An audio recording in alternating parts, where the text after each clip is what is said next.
truest statement I've ever heard about writers. There could be only one existence more miserable than being a writer, and that is being married to a writer.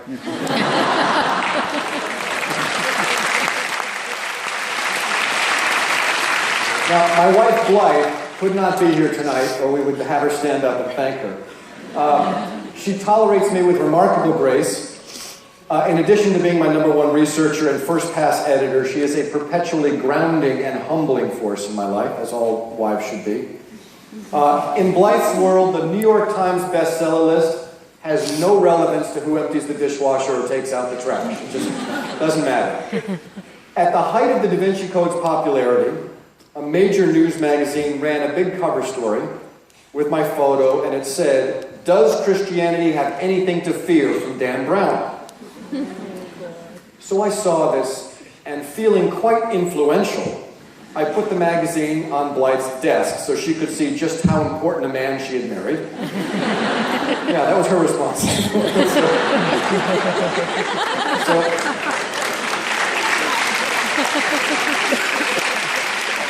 So I put this magazine on her desk, and later that day, the magazine was back on my desk with one passage highlighted.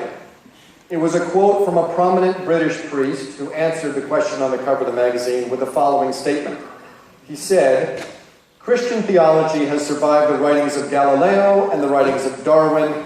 Surely it will survive the writings of some novelist from America."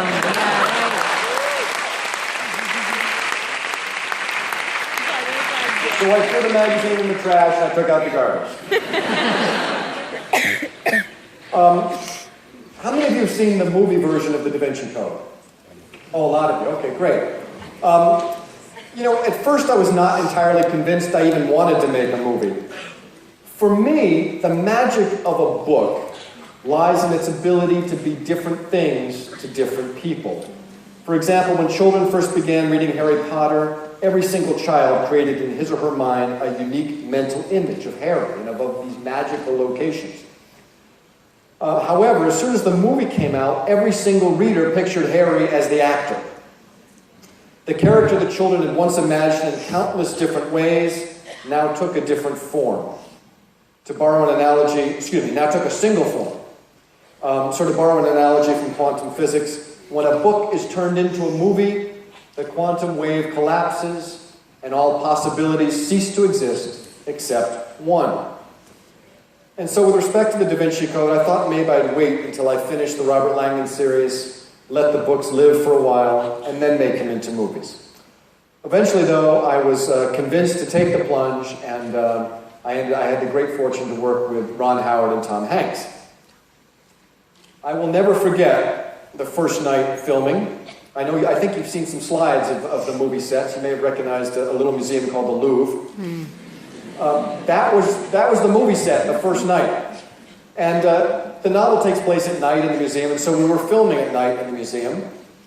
We would arrive at the museum around 9 p.m. after it had closed. We'd set up and we'd begin shooting around midnight, and we'd have to break down starting at 5 a.m. such that we could be out before the museum opened again for tourists.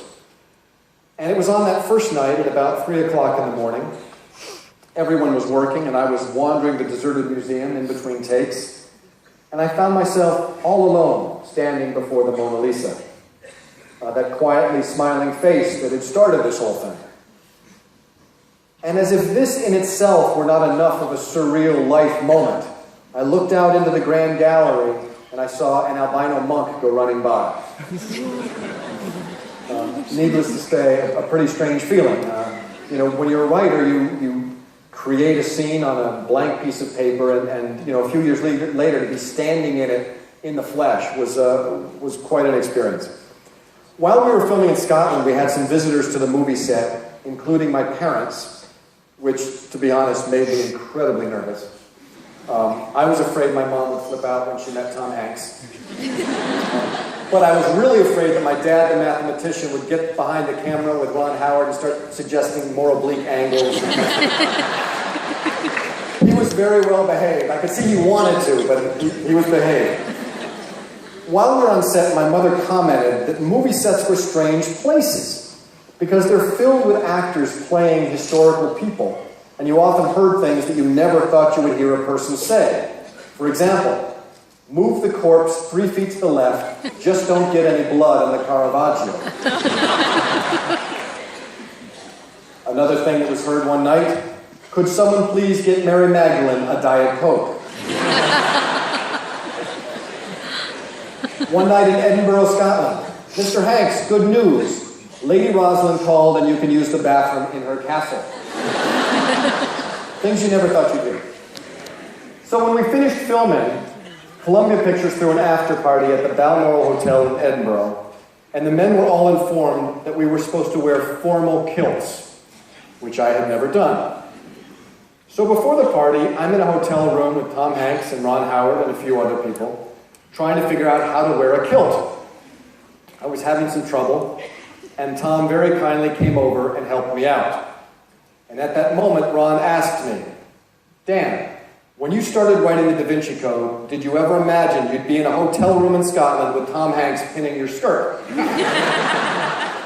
I sheepishly admitted that this exact scenario had been my life dream, and that writing Da Vinci Code was the only way I could figure out to make it happen.